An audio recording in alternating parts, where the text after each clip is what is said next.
Évangile selon Luc, chapitre 16. Premier paragraphe, versets 1 à 13. Et il dit aussi à ses disciples, il y avait un homme riche qui avait un économe, et celui-ci fut accusé devant lui comme dissipant ses biens. Et l'ayant appelé, il lui dit, qu'est-ce que ceci que j'entends dire de toi? Rends compte de ton administration, car tu ne pourras plus administrer.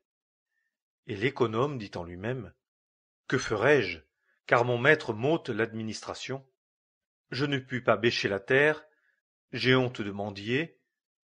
Je sais ce que je ferai, afin que, quand je serai renvoyé de mon administration, je sois reçu dans leur maison.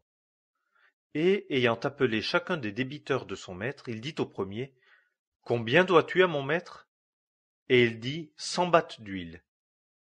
Et il lui dit, prends ton écrit et assieds-toi promptement et écris 50. Puis il dit à un autre, et toi, combien dois-tu? Et il dit, 100 cors de froment. Et il lui dit, prends ton écrit et écris 80. Et le maître loua l'économe injuste parce qu'il avait agi prudemment. Car les fils de ce siècle sont plus prudents par rapport à leur propre génération que les fils de la lumière. Et moi je vous dis, faites-vous des amis avec les richesses injustes, afin que, quand vous viendrez à manquer, vous soyez reçus dans les tabernacles éternels. Celui qui est fidèle dans ce qui est très petit, est fidèle aussi dans ce qui est grand. Et celui qui est injuste dans ce qui est très petit, est injuste aussi dans ce qui est grand. Si donc vous n'avez pas été fidèle dans les richesses injustes, qui vous confiera les vraies? Et si, dans ce qui est à autrui, vous n'avez pas été fidèle, qui vous donnera ce qui est vôtre? Nul serviteur ne peut servir deux maîtres, car ou il haïra l'un et aimera l'autre, ou il s'attachera à l'un et méprisera l'autre. Vous ne pouvez servir Dieu et les richesses. Deuxième paragraphe, versets 14 à 18. Et les pharisiens aussi, qui étaient avares, entendirent toutes ces choses et ils se moquèrent de lui. Et il leur dit, vous êtes ceux qui se justifient eux-mêmes devant les hommes, mais Dieu connaît vos cœurs, car ce qui est haut estimé parmi les hommes est une abomination devant Dieu. La loi et les prophètes ont été jusqu'à Jean. Dès lors, le royaume de Dieu est annoncé, et chacun use de violence pour y entrer. Or, il est plus facile que le ciel et la terre passent, qu'il ne l'est qu'un seul trait de lettre de la loi tombe. Quiconque répudie sa femme et en épouse une autre commet adultère, et quiconque épouse une femme répudiée par son mari commet adultère. Troisième paragraphe, versets 19 à 31.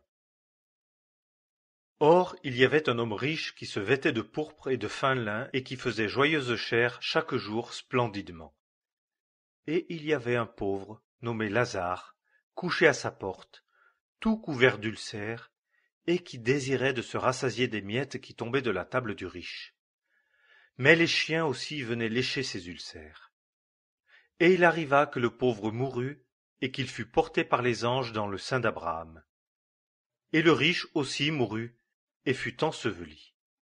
Et en Hadès, levant ses yeux, comme il était dans les tourments, il voit de loin Abraham, et Lazare dans son sein. Et s'écriant, il dit, Père Abraham, aie pitié de moi, et envoie Lazare, afin qu'il trempe dans l'eau le bout de son doigt, et qu'il rafraîchisse ma langue, car je suis tourmenté dans cette flamme.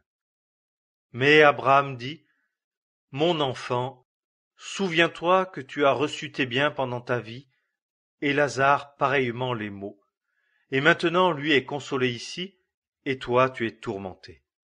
Et outre tout cela, un grand gouffre est fermement établi entre nous et vous, en sorte que ceux qui veulent passer d'ici vers vous ne le peuvent, et que ceux qui veulent passer de là ne traversent pas non plus vers nous.